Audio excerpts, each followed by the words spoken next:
اخلاص نیت سے مراد یہ ہے کہ جو بھی ہم کام کریں صرف اللہ تبارک و تعالیٰ کی رضا کے لیے کریں۔ ہم نماز پڑھے تو بھی اللہ کی رضا کے لیے پڑھے، اس میں لوگوں کا دکھاوا نہ ہو۔ روزہ رکھے تو اللہ کی رضا کے لیے رکھے، لوگوں کو دکھانے کے لیے نہ رکھے۔ صدقہ دیں تو بھی اللہ کی رضا کے لیے دے، لوگوں کو دکھانے کے لیے نہ دیں۔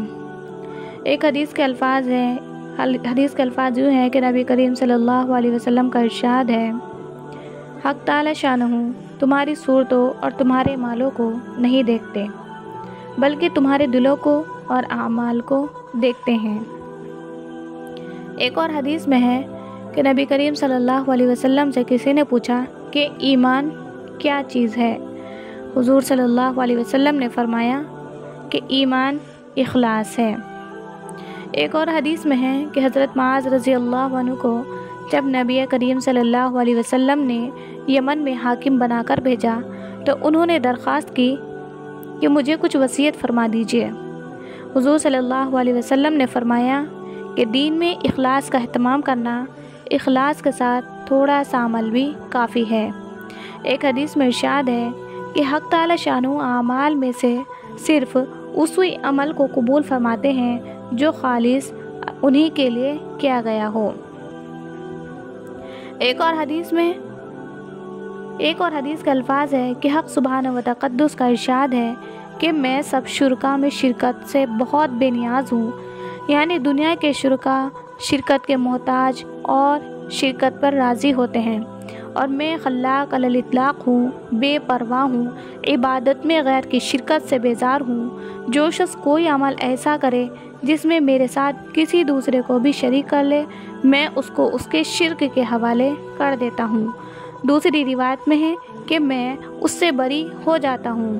ایک دوسری حدیث میں وارد ہے کہ قیامت کے دن میدان حشر میں ایک منادی بآواز بلند کہے گا کہ جس شخص نے کسی عمل میں دوسرے کو شریک کیا ہو وہ اس کا ثواب اور بدلہ اسی سے مانگے۔ اللہ تعالیٰ سب شرکا میں شرکت سے بہت زیادہ بے نیاز ہے۔ ایک اور حدیث کے الفاظ ہیں کہ جو شخص ریاکاری سے نماز پڑھتا ہے وہ مشرک ہو جاتا ہے، اور جو شخص ریاکاری سے روزہ رکھتا ہے وہ مشرک ہو جاتا ہے، اور جو شخص ریاکاری سے صدقہ دیتا ہے وہ مشرک ہو جاتا ہے۔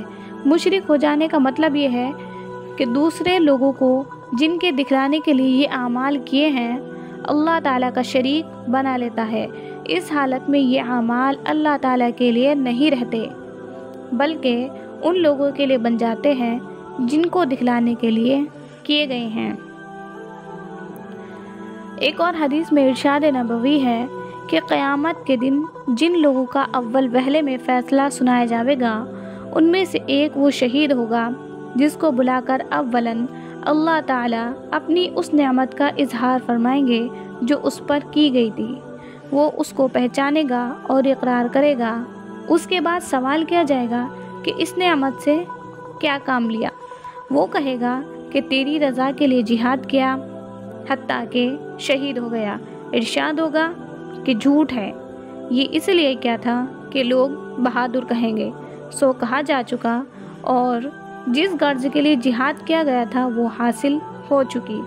اس کے بعد اس کو حکم سنا دیا جائے گا اور وہ منہ کے بل گھسیٹ کر جہنم میں پھینک دیا جائے گا۔ دوسرے وہ عالم بھی ہوگا جس نے علم پڑھا اور پڑھایا، قرآن پاک کو حاصل کیا، اس کو بلا کر اس پر جو انعامات دنیا میں کیے گئے تھے ان کا اظہار کیا جاوے گا۔ وہ اقرار کرے گا، اس کے بعد اس سے بھی پوچھا جائے گا کہ ان نعمتوں میں کیا کیا کام کیے۔ وہ عرض کرے گا کہ تیری رضا کے لیے علم پڑھا اور لوگوں کو پڑھایا، قرآن پاک تیری رضا کے لیے حاصل کیا۔ جواب ملے گا جھوٹ بولتا ہے، تو نے علم اس لیے پڑھا تھا کہ لوگ عالم کہیں، قرآن اس لیے حاصل کیا تھا کہ لوگ قاری کہیں، سو کہا جا چکا۔ جو غرض پڑھنے پڑھانے کی تھی وہ پوری ہو چکی۔ اس کے بعد اس کو بھی حکم سنایا جائے گا اور وہ بھی منہ کے بل کھینچ کر جہنم میں پھینک دیا جائے گا۔ تیسرے وہ مالدار بھی ہوگا جس کو اللہ تعالیٰ نے وسعت رزق عطا فرمائی اور ہر قسم کا مال مرحمت فرمایا۔ بلایا جائے گا اور اس سے بھی نعمتوں کے اظہار اور ان کے اقرار کے بعد پوچھا جائے گا کہ ان اعمال میں کیا کارگزاری کی ہے۔ وہ عرض کرے گا کہ کوئی مصرف خیر ایسا نہیں جس میں خرچ کرنا تیری رضا کا سبب ہو اور میں نے اس میں خرچ نہ کیا ہو۔ ارشاد ہوگا کہ جھوٹ ہے، یہ سب اس لیے کیا گیا کہ لوگ فیاض کہیں، سو کہا جا چکا، اس کو بھی حکم کے موافق کھینچ کر جہنم میں پھینک دیا جائے گا۔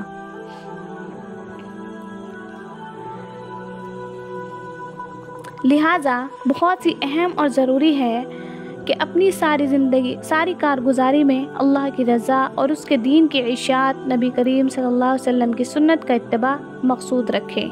شہرت، عزت، تعریف کو ذرا بھی دل میں جگہ نہ دیں۔ اگر خیال بھی آئے تو لا حول و استغفار سے اس کی اصلاح فرما لے۔